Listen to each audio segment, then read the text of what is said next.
यस्तो बिग्रियो हौ, के भयो र यस्तो बिग्रियो?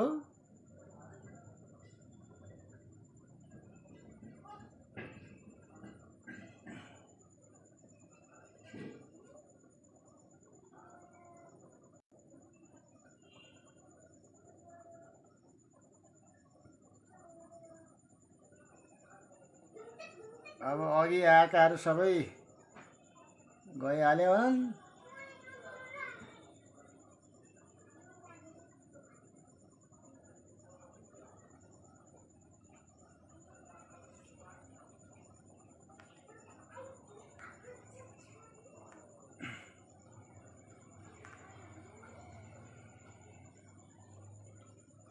फेरि नमस्कार टक्र्याएँ। अघि प्राविधिक समस्या, बर्खा पनि भइरहेको छ, नेट र बिजुलीले पनि दुःख दिइरहेको छ। मैले यसलाई फेरि आरम्भ गर्ने अनुमति चाहेँ। फेरि जोडिनु होला र अरू साथीहरूलाई पनि, यहाँ भएका साथीहरूले सेयर गर्नुहोला, खबर गर्नुहोला।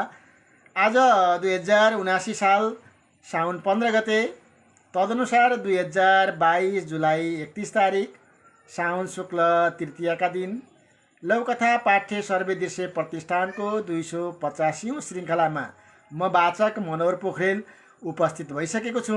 यो समय लौकथा पाठ्य सर्वे दृश्य प्रतिष्ठानको समय हो। यो समय लौकथा सुन्ने सुनाउने समय हो। आज अत्यन्तै महत्त्वपूर्ण दिन पनि परेको छ। आज खिरकाने दिन। मानव सभ्यतासँगै मानव र दूधको एउटा नमेटिने अन्योन्याश्रित सम्बन्ध रहँदै आएको छ। यसबाट बन्ने कैयन मिठा परिकारहरू विशेषतः शुद्धता, स्वास्थ्य र विशिष्ट स्वादका लागि नेपालमा मात्रै होइन, विश्वभरि नै प्रसिद्ध छ। त्यही अन्न र दूधको अनुपम सम्मिश्रणबाट यस परिकारमा भोजन बन्छ खिर, जो पोषणयुक्त हुन्छ र यसको आकर्षण हो पोषण। सेतो दुध, सेतो चामल मिसाइएको यो भोजन प्राचीन भोजन हो भनेर पनि भनिन्छ। त्यस बेलादेखि अहिलेसम्म दुधलाई शुद्धिकरण गर्ने तत्त्व पोषण मिसिएको बहुगुणी अमृतका रूपमा लिइन्छ र जन्मिएदेखि नै दुध खाने गरिन्छ। त्यही दुधबाट बन्ने गरेको खिर आज खाने दिन हो। असाढको 15 दहीचुरा, साउनको 15 खिर भन्ने भनाइ पनि छ। रोपाई धेरैतिर सकिसकेको छ अथवा अन्तिमतिर पुगेको छ। रोपाईसँगै यो दिनलाई खिर खाने दिनका रूपमा स्वादिलो बनाउँदै आजको दिनलाई धेरै दशकदेखि मनाउँदै आएको छ र यो पर्वले, यो एउटा परम्पराले सबैतिर यसको प्रचार फैलिँदो छ। श्रावण महिना पानी पर्ने महिना पनि हो। जताततै हरिया घाँसहरू पनि प्रशस्त मात्रामा हुने गर्छन् अनि गाई भैँसीहरूले अत्यन्तै मन पराउँछन् र उनीहरूले त्यसै कारण प्रशस्त मात्रामा दुध दिने पनि गर्छन्। र यो महिना दुधको महिना पनि भनिन्छ। दुधको कमी नहुने प्राकृतिक महिनाको रूपमा खिर खाएर गति परिन्छ भन्ने पनि भनाइन्छ। जे होस्, सङ्क्रामक रोगहरू हुने यो झरीका बेलामा यसलाई निर्मूल गर्न, सङ्क्रामक रोग विरुद्ध लड्ने शक्ति प्रदान गर्न पनि खिरले अत्यन्तै महत्त्वपूर्ण भूमिका निर्वाह गर्दछ। अनि तपाईँहरूले पनि बिहानै गएर दुध ल्याउनु भयो होला, खिर बनाउनु भयो होला, खिर खानुभयो होला, खिर खुवाउनु भयो होला। आज दुधको बिक्री पनि व्यापक मात्रामा भएको होला। बिहानैदेखि दुध पसलहरूमा भिड छ। हाम्रोतिर, तपाईँहरूकोतिर पनि होला। डेरीमा खिरका लागि, दुधको जोहो गर्नका लागि अत्यन्तै भिड लागेको देखेका थियौँ हामीले। आज बिहानै धेरैवटा डेरी पसलमा, दुधका पसलहरूमा दुध सकिएको थियो। अर्थात् यो पर्व आज धेरैतिर मनाइएको छ। तपाईँहरूले पनि मनाउनु भयो होला खिर खाने दिवसको। यहाँहरूलाई शुभकामना व्यक्त गर्दै म कथा शुभारम्भ गर्न चाहन्छु। त्योभन्दा मैले केही देखिरहेको छु। लघुकथा प्रेमीहरू, लघुकथाकारहरूलाई देखिरहेको छु। उहाँहरूलाई भव्य स्वागत गर्न चाहन्छु। योगप्रसाद उपाध्याय चापागाई आउनुभएको छ। नमस्कार। हस् सर, साझा पनि गरेँ है भनेर भन्नुभएको छ। धन्यवाद सरलाई, योगप्रसाद सरलाई। यो बिचमा यो पानी पनि परिरहेको छ। आज भूकम्प पनि गएको तपाईँहरूले कतिको थाहा पाउनुभयो। हाम्रोतिर त भूकम्पले अलिअलि हल्लायो, तपाईँहरूकोतिर पनि हल्लायो होला। बिचमा नेटका कारणले गर्दाखेरि बिचैमा रोकिनु पऱ्यो र मैले फेरि सुरु गर्नु पऱ्यो। धेरैजना लघुकथाकारहरू आइसक्नु भएको थियो, उहाँहरू चुडिनु भयो। त्यसलाई जोड्नका लागि यहाँहरूले पनि सहयोग गरिदिनु होला, उहाँहरूलाई सेयर गरिदिनु होला, लाइक गरिदिनु होला, कमेन्ट गरिदिनु होला, जसले गर्दा उहाँहरू जोडिँदै जानुहुन्छ। यसका लागि योगप्रसाद उपाध्याय सरले साझा गर्नुभयो, त्यसका लागि हार्दिक आभार छ। चेतनाथ दाहाल सर पनि आइसक्नु भएको छ, नमस्कार सम्पूर्णमा भन्नुभएको छ। हाम्रो पनि नमस्कार छ चेतनाथ दाहाल सरमा। हेम पोखरेल पनि आइसक्नु भएको छ, उहाँलाई पनि नमस्कार, उहाँले पनि नमस्कार भन्दै हुनुहुन्छ। धेरै धेरै हार्दिक आभार व्यक्त गर्न चाहन्छु। म सबैलाई क्रमशः हार्दिक नमस्कार टक्राउने नै छु र सबैलाई पालै पालो म कमेन्ट मार्फत यहाँहरूलाई म सम्झिने प्रयत्न गर्नेछु र भन्दै जानेछु। म अब कथा सुरु गर्न चाहन्छु, किनभने समय अलिकति व्यतीत भइसकेको छ। बिचमा अलिकति समस्या आएका कारणले मैले फेरि वाचन गर्नुपर्ने भयो। त्यसैले मैले अघि सुरु गर्दै थिएँ छोरीको आग्रह शीर्षकको लघुकथा, जसलाई विष्णु उप्रेती सरले लेख्नु भएको छ। लघुकथा यसरी सुरु हुन्छ। बेलुकी 4 बजे झापा घर जाने विचारले कलङ्कीबाट रात्रि बसमा बाटो लागे। बर्खाको समय भएकोले बस खाली खाली नै थियो। दुईजनाको सिटमा एक्लै बसे। मनै सोच्दै थिएँ कोही साथी आइदिए पनि हुने थियो। बस गजुरी पुगेपछि एकजना 25-26 वर्षकी राम्री महिला बसमा चढे। चारैतिर पल्याक पुलुक हेर्दै मेरै छेउमा आएर म पनि छेउमा बसौँ है बुवा भन्दै अनुमति मागे। मैले पनि भइहाल्छ नि भन्दै अलि पर सरे। उनको पहिलो शब्द बुवा सम्बोधनले म प्रभावित भइसकेको थिएँ। उनले धेरै पल्ट कुरा गर्दै थिए। मैले यसलाई फेरि दोहोऱ्याएँ।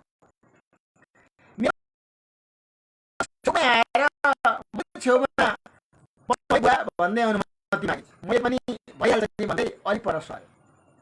उनको पहिलो शब्द बुवा सम्बोधनले म प्रभावित भइसकेको थिएँ। उनले धेरै पल्ट बुवा भन्दै जमेर मसँग कुरा गर्दै थिए। म पनि उनको कुरामा मक्ख थिएँ। यसैबीच परिचयको क्रम चल्यो। मैले सबै साँचो आफ्नो परिचय दिएँ। उनले पनि आफ्नो परिचयको क्रममा नाम ठेगाना बताउँदै भनिन्, बुवा म ब्याचलर गरेकी बेरोजगार महिला हुँ। इलाममा लोकसेवाको परीक्षा लेख्न जान लागेकी उनले अगाडि भनिन्।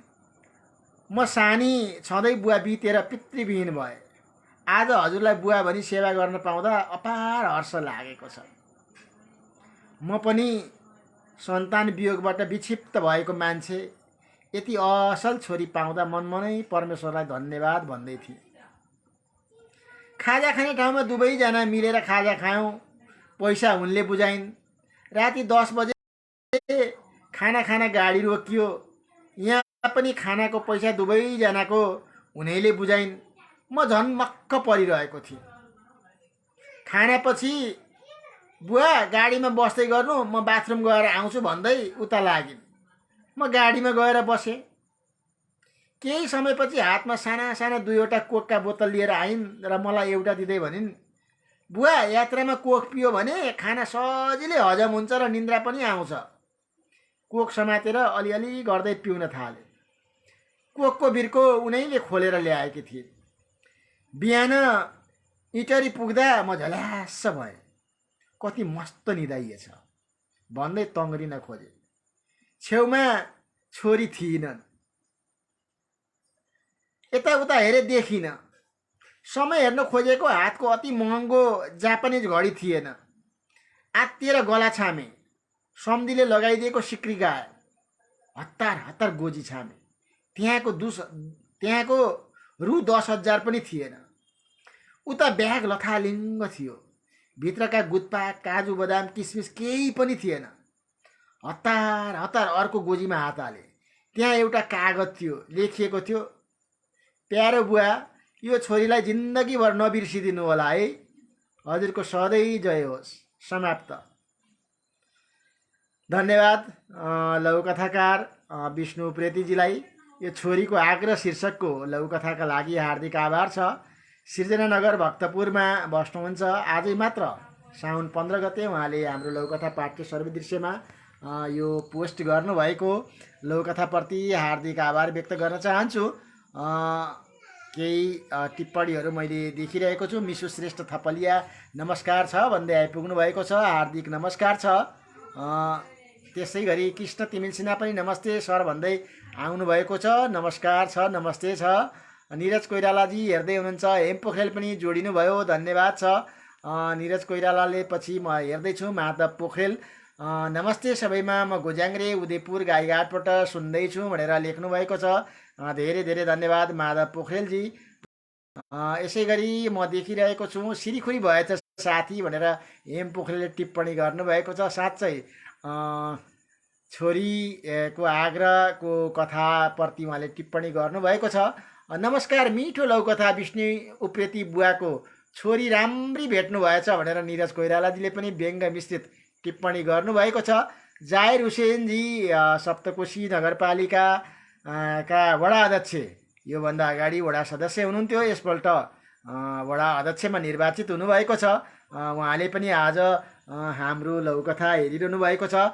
जाहिर हुसेनजी दाई नमस्ते भन्दै हुनुहुन्छ। जाहिर हुसेनजीलाई पनि मेरो नमस्ते छ। अनि लघुकथा पाठ्य सर्वदृश्य प्रतिष्ठानको यो लाइभ फेसबुक पेजमा भव्य स्वागत छ। मैले पहिलो लघुकथा छोरीको आग्रह विष्णु उप्रेतीजीको सम्पन्न गरिसकेको छु वाचन।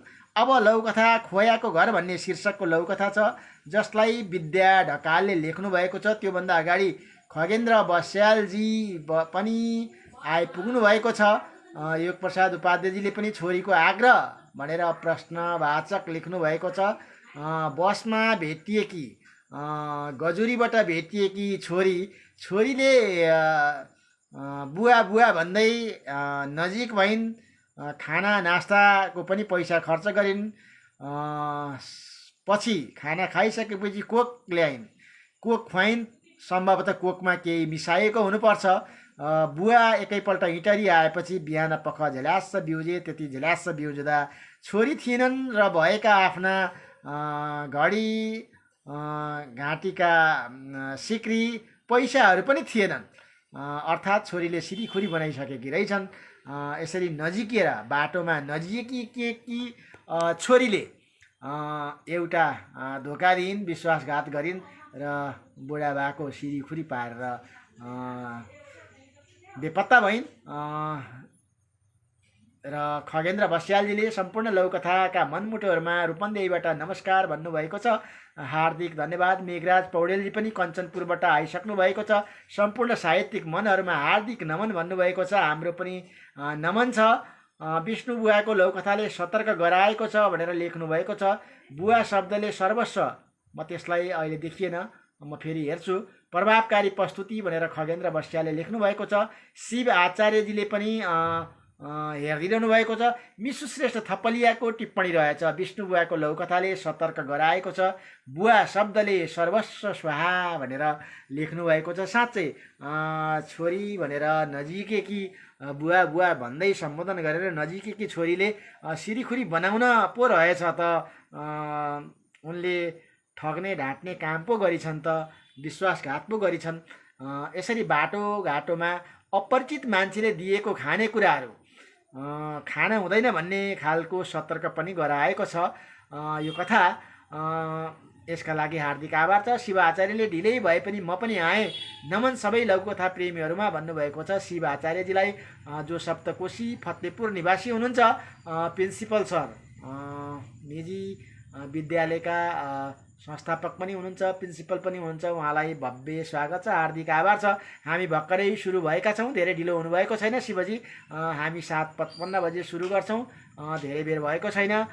रेकर्डमा पनि सुन्न सकिन्छ, यो पछि युट्युबमा पनि रहन्छ, यसर्थ त्यसमा पनि हेर्न सकिन्छ। मैले दोस्रो कथा वाचनको कुरा गर्दै थिएँ, लौकथा खोयाको घर शीर्षकको, जसलाई विद्या ढकालले लेख्नु भएको छ। कथा यसरी सुरु हुन्छ।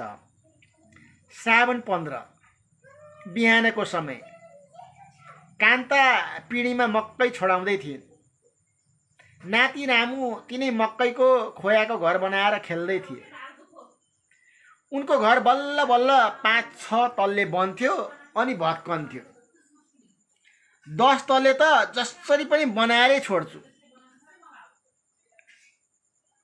रामु हजुरआमाले सुन्ने गरी बोल्थे अनि फेरि बनाउन सुरु गर्थे। नातिको बालापन खेलमा उसको लगाव देख्दा कान्ताको मन मस्तिष्कमा पनि आफ्नो विगत अनि हृदयमा सजाएका सपनाहरू फिल्मको रिल जसरी क्रमशः घुम्न थाले। घर नजिकैको प्राथमिक विद्यालयमा 5 कक्षासम्मको पढाइ, साथीहरूसित मिलेर खेलिने विभिन्न खेलहरू सम्झँदाले मात्र पनि उनलाई मिठो अनुभूति हुन्थ्यो। माध्यमिक विद्यालय घरबाट निकै टाढा, त्यसमा पनि उनी परिन् छोरी। उनको पढाइले त्यतिमा नै विश्राम लियो। कलिलै उमेरमा उनको विवाह भयो। श्रीमानसँगको मेलापात, हाट बजार, जीवन रसिलो थियो। उनी मनमनै कल्पनामा रमाउँथिन्। राम्रो कमाइ गर्ने श्रीमान, आफूबाट जन्मिएका बालबच्चा, तिनका तोते बोली अनि विविध चर्तीकला। उनको मनमा कल्पनाको सुन्दर महल खडा हुन्थ्यो। प्रकृतिको नियम कान्ता दोजिया बनिन्। यो थाहा पाएर उनका श्रीमान र उनी मुखामुख गरे अनि मुसुक्क मुस्काए। त्यसको केही दिनपछि उनका श्रीमानले भने, कान्तु, यहाँ काम पनि खासै मिल्दैन, अब बालबच्चा पनि पाल्नु पर्ने हुन्छ। 2-4 पैसा कमाउनका लागि म त विदेशतिर जाने पो विचार गरेँ। उनले श्रीमानलाई रोक्ने प्रयास त गरिन्, तर श्रीमानको जिद्दीको अगाडि उनको केही लागेन। कान्ताले छोरी जन्माइन्। उनले अनेक दुःख गाल साथै पापी नजरहरूबाट जोगिँदै छोरी हुर्काइन्। छोरीको विवाह पनि भयो। अझै श्रीमानको कुनै अत्तो पत्तो थिएन। तर कान्ता मेरा श्रीमान पक्कै आउनेछन् भन्ने विश्वासमा दिन बिताइरहेकी थिए। सुनौलो दिनको कल्पना उनको मनमा अझ कायमै थियो। हो, आज उनी पिँढीमा बसेर मकै छोडाउँदै थिइन्। कतैबाट खबर आयो, उनका श्रीमान त अर्कै घरजम गरेर बसेका छन्। छोराछोरी नाति नातिनीका धनी छन् रे। एकाएक उनको विश्वासमा पहिरो गयो। क्षणभरमा सपनाको सुन्दर महल तहस नहस भयो। ठिक त्यही समय भूकम्पको झट्का महसुस भयो। बिचरा रामुले बनाउँदै गरेको खोयाको घर पनि गर्ल्याम गुर्लुम्ब ढल्यो। कथा सकियो। खोयाको घर शीर्षकको कथा विद्या ढकालजीले लेख्नु भएको। तनहुँ निवासी विद्या ढकालजीलाई खोयाको घर लौकथाका लागि हार्दिक आभार छ। साह्रै मिठो कथा। विश्वासमा कान्ता श्रीमान कमाइ गर्न गएका छन्, एक दिन पक्कै आउनेछन् भन्ने विश्वासमा बसेकी छन्। अर्कोतिर उनका श्रीमान चाहिँ नि अर्कै घरजम गरेर बसेका छन्।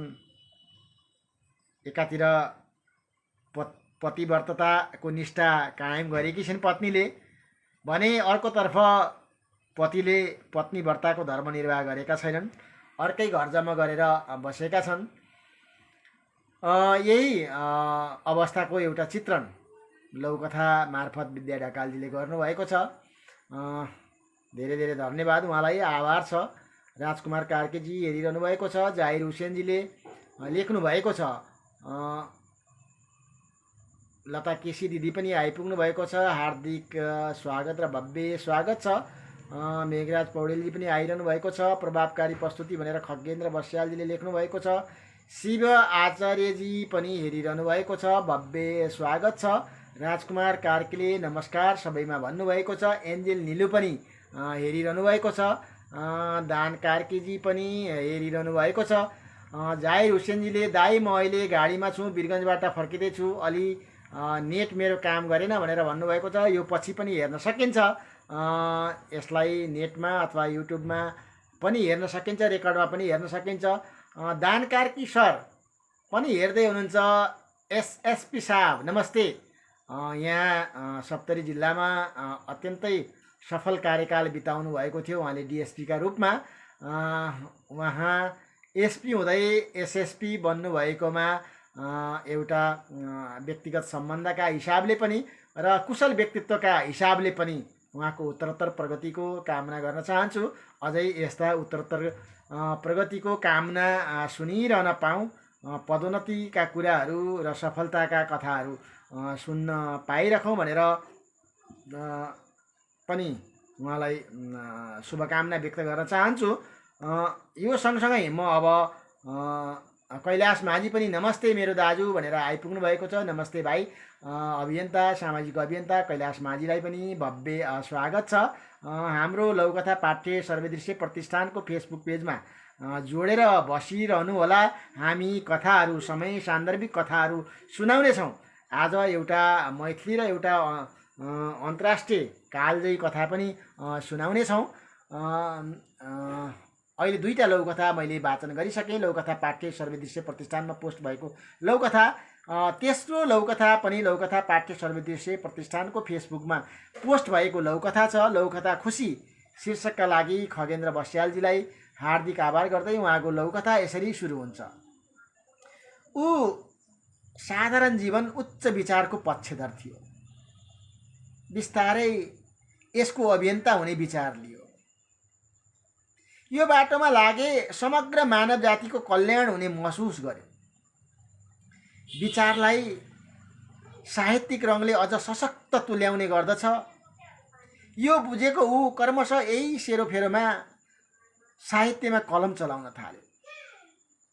छोटो समयमा उसका रचनाहरूले प्रसिद्धि पाउन थाले। ऊ घरमै बसेर यही सन्दर्भको अर्को सिर्जना गरिरहेको बेला उसको साथी आयो। उनले सोधे, के लेख्दै हुनुहुन्छ? उसले भन्यो, साधारण जीवन उच्च विचारलाई बल पुर्याउने कविता। उनले भने, आत्मीयमित्रको नाताले भन्दैछु, यो लेखाइले तपाईँको ज्यान खतराको उन्मुखतिर देख्दैछु। उसले सोच्यो, कसरी खतरा? के मैले सत्ताधारीका केस दुम्सीका काँडा पार्ने क्रान्तिकारी सिर्जना लेखेको छु र? कुनै दल विशेषको नेताको मुटुमा ढ्याङ्ग्रो ठोक्ने गरी कलम चलाएको छु र?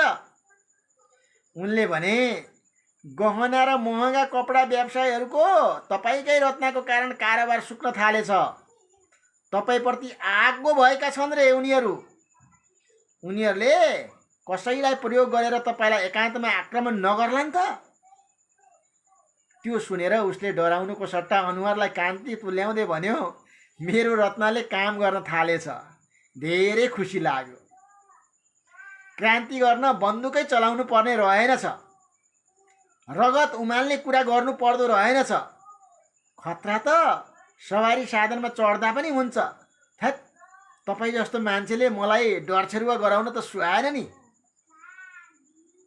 तिलोत्तमा 9 सरस्वती पथ रूपन्देही निवासी हाम्रा लौकथाकार खगेन्द्र बस्यालजीलाई हार्दिक आभार छ। हाम्रो लौकथा पाठ्य सर्वदृश्य प्रतिष्ठानमा आजकै दिन साउन 15 गते उहाँले यो पोस्ट गर्नुभएको लौकथाका लागि पनि र यति मिठो लौकथाका लागि हार्दिक आभार छ। उहाँको लौकथा मिठो भएकै कारणले आज छनौटमा पर्न सफल भएको छ। खगेन्द्र बस्यालजीलाई यसका लागि हार्दिक आभार छ।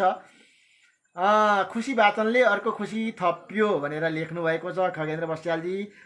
सुन्दै हुनुहुँदो रहेछ। मेरो अहोभाग्य, मैले वाचन गरेको सुनिरहनु भयो। म भाग्य मानिरहेछु। यसका लागि हार्दिक आभार। टिप्पणी पनि गर्नुभएको छ। यो टिप्पणी प्रति पनि हार्दिक आभार व्यक्त गर्न चाहन्छु। धेरैजनालाई म देखिरहेको छु, हेरिरहनु भएको छ। शिवजी, ललिता झाजी, राजकुमार कार्कीजी, कैलाश माझीजी, योग प्रसाद उपाध्यायजी लगायत धेरैजना हेरिरहनु भएको छ। म सबैलाई भव्य स्वागत गर्न चाहन्छु। अब म एउटा अर्को लौकथा लिन चाहन्छु। लौकथा अडेरसको राजा भन्ने लौकथा हो। ललिता झा नमस्कार भन्दै आइपुग्नु भएको छ। नमस्कार छ यहाँलाई पनि। लौकथा अडेरसका राजा यो खलिल जिब्रानले लेख्नु भएको लौकथा हो। योभन्दा अघिल्लो आइतबार मैले वाचन गर्दा एकजना टिप्पणीकर्ता लौकथा प्रेमीले एउटा अन्तर्राष्ट्रिय स्तरको पनि लौकथा आओस् न है भनेर सुझाव दिनुभएको थियो। हामी यहाँहरूकै सुझाव अनुसार चल्छौँ। पाठकहरूको सुझावहरूलाई, टिप्पणीहरूलाई, आलोचनाहरूलाई, समालोचनाहरूलाई हामी अत्यन्तै महत्त्वका साथ लिन्छौँ र त्यसलाई सम्बोधन गर्ने प्रयत्न गर्छौँ। यही क्रममा आज एउटा गत हप्ता आएको सुझाव अनुसार एउटा अन्तर्राष्ट्रिय कथा पनि आओस् न, लौकथा पनि आओस् न भनेर भन्नुभएकोले आज म अडेरसको राजा खलिल जिब्रानले लेख्नुभएको मूल कथा द किङ अफ अडेरस भन्ने शीर्षकको लौकथा, जसलाई नेपालीमा अनुवाद गर्नुभएको छ एकदेव अधिकारीले अनुवाद गर्नुभएको यो खलिल जिब्रानको लौकथा यसरी छ। म सुनाउन गइरहेको छु। एकपटक अडेरस सहरका वयोवृद्धहरूको एक समूह राजाका अगाडि प्रस्तुत भएर राजासँग सबै प्रकारका मदिराजन्य पेय तथा लागु पदार्थ प्रतिबन्धित गर्ने शाही आदेशको माग गरे। अनि राजा उनीहरूको मागलाई बेवास्ता गर्दै पीठ फर्काएर हाँस्दै बाहिर निस्के। अनि ती वयोवृद्धहरू विस्मित तथा दुखी हुँदै फर्के। दरबारको मूलद्वारमा उनीहरूले लर्ड चेम्बरलेनलाई भेटे। अनि लर्ड चेम्बरलेनले देखे कि उनीहरू वित्तित थिए र उनीहरूको समस्या बुझे। अनि उनले भने, दुःखको कुरा साथीहरू, यदि राजा मदिराको नसामा भएका भए तपाईहरूको माग तुरन्त पुरा हुन्थ्यो।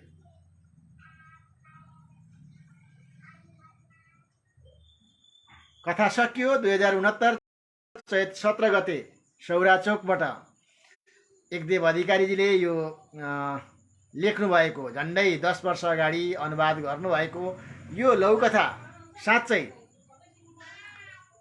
खलिल जिब्रानले लेखेका लौकथाहरू किन कालजयी हुन्छन् भन्दा अत्यन्तै लघु हुनका साथै त्यसले दिने सन्देश साँच्चैमा विश्व स्तरको हुन्छ, अन्तर्राष्ट्रिय स्तरको हुन्छ।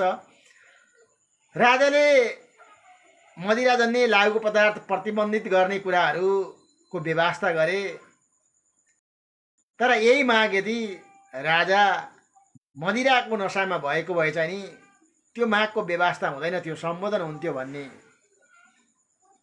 भन्दै लौकथा समापन भएको छ। र यति मिठो समापनका लागि लौकथाप्रति अनि यसलाई अनुवाद गर्ने एकदेव अधिकारीप्रति हार्दिक आभार व्यक्त गर्न चाहन्छु। भूपदेव मालीजी पनि सप्तरीको हनुमाननगर कङ्काली नगरपालिका 1 वार्धमा बस्नुहुन्छ, पत्रकार हुनुहुन्छ, समाजसेवी हुनुहुन्छ। भूपदेव मालीलाई पनि लौकथा पाठ्य सर्वे दृश्य प्रतिष्ठानको यो फेसबुक पेजमा भव्य स्वागत छ।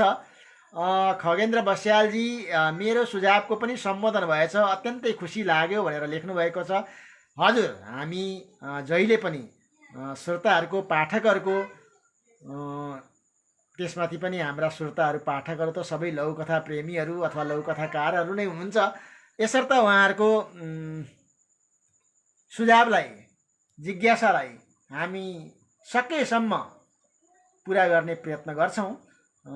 त्यही भएर हामीले आज अघिल्लो साता आएको सुझाव अनुसार एउटा हामीले खलिल जिब्रानको लौकथा वाचन गऱ्यौँ। यसै गरी मौका मिल्यो भने अर्को पल्ट हामी फेरि अर्को कुनै अन्तर्राष्ट्रिय स्तरका राइटरको एउटा लौकथा म समेट्ने प्रयत्न गर्नेछु भनेर म खगेन्द्र बस्यालजीलाई पनि आश्वस्त बनाउन चाहन्छु।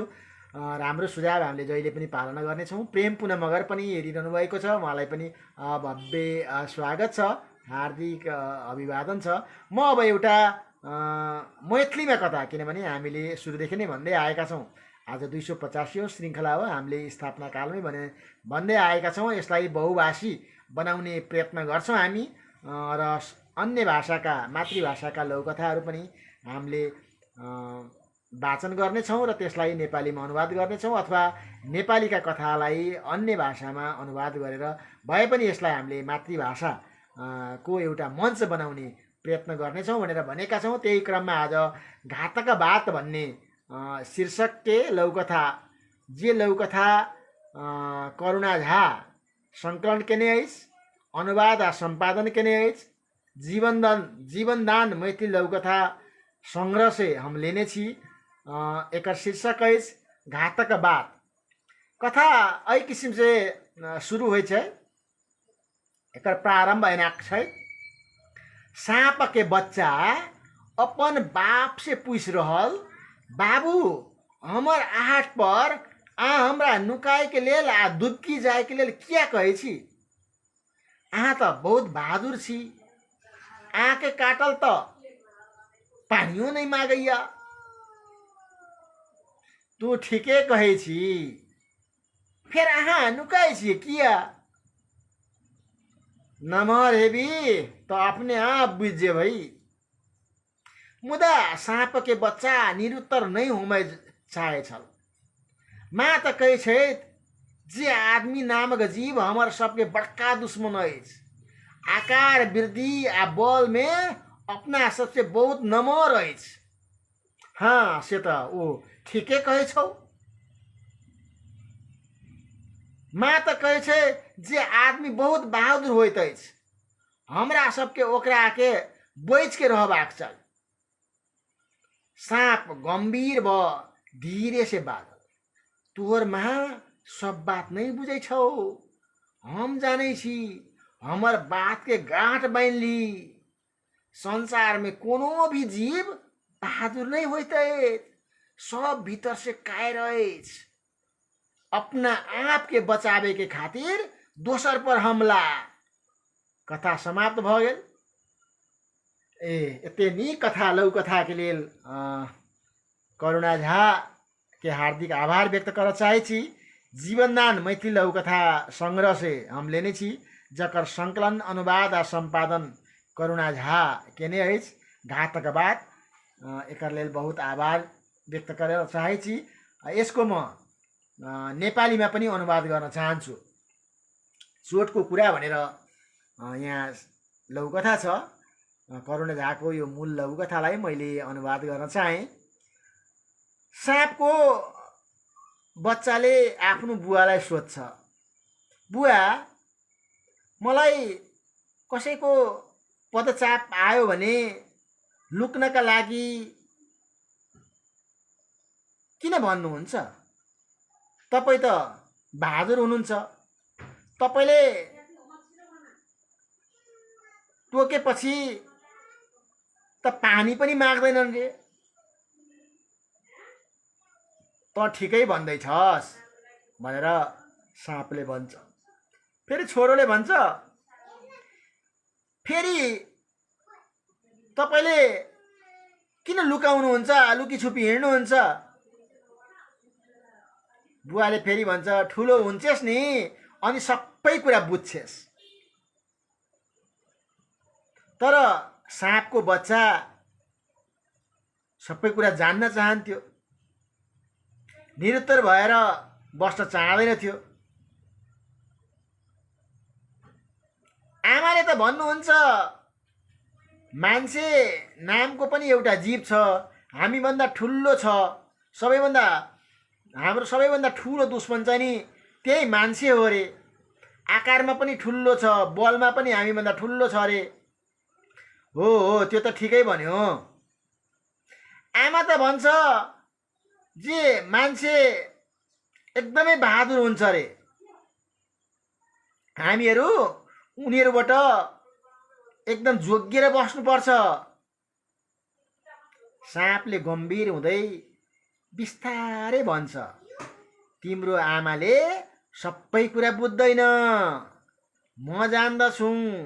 मेरो बात, मेरो कुरा गाँठो पार। संसारमा कुनै पनि जीव बहादुर हुँदैन, सबै कमजोर हुन्छ, भित्रबाट सबै कायर हुन्छ। आफूलाई बचाउनका लागि मात्रै अरूमाथि हमला गर्छन्।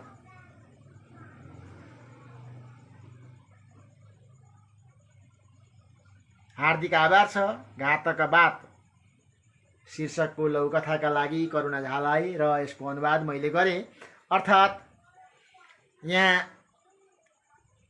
संवादको अत्यन्तै राम्रो प्रयोग भएको छ। साँप र साँपको बच्चाको बिचमा कुरा भइरहेको छ। साँप र साँपको बच्चाको कुरा हुँदाखेरि मान्छे सबैभन्दा ठुलो दुश्मन हो सर्पको भन्ने कुरा आउँदैछ र अन्तिममा गएर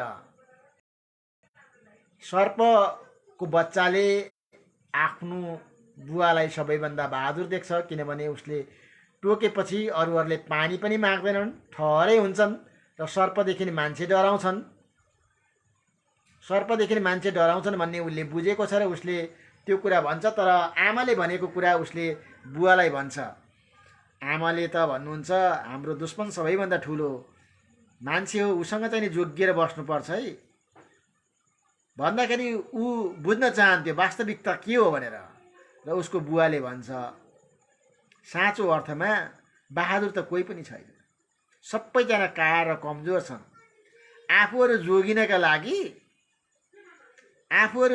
लागि अरूहरूलाई हमला गर्छन् र त्यो हमलाका कारणले गर्दाखेरि एकले अर्कोसँग डराउँछन् भन्ने अर्थ पनि दिन्छ यसले।